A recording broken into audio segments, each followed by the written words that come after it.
इसके अलावा इस रोड पे जो है ना जी, आगे हम जाएंगे, अगर शायद ये आपको आगे नजर आ रहा हो, ठीक है, रेत बजरी का लोगों ने सामान रखा हुआ, ईंटें भी रखी हुई है आगे, ठीक है।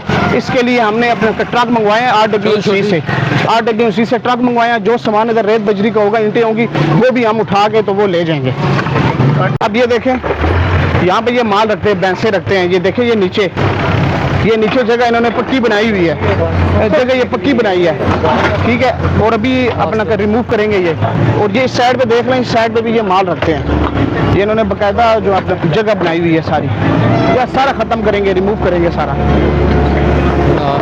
हमजा भाई, कितने सालों से इस जगह से कब्जा चल रहा है और आप लोग आते हैं इसके बाद फिर ये कब्जा हो जाता है? ये तो जी बहुत अरसा ही हो गया, 50 साल से ज़्यादा ही हो गए हैं, ठीक है। यहाँ पे ये लोग बैठे हुए हैं और ये उन्होंने ये माल रखा हुआ है। हर साल इसी तरह ऑपरेशन होते हैं मानसून में, लेकिन ये फिर लोग लगा लेते हैं। लेकिन इस बार अपना मीटिंग हुई है DC साहब के साथ, ठीक है, AC साहब के साथ, हमारे इमरान अली साहब, ठीक है जी, उनके साथ मीटिंग, CO साहब के साथ। उन्होंने बोला है कि ये अपना राइट लेफ्ट जो भी इन्होंने अपना आर्जी जो भी इन्होंने अपना तजावज़ात बनाई है, इनको आप ख़त्म करें।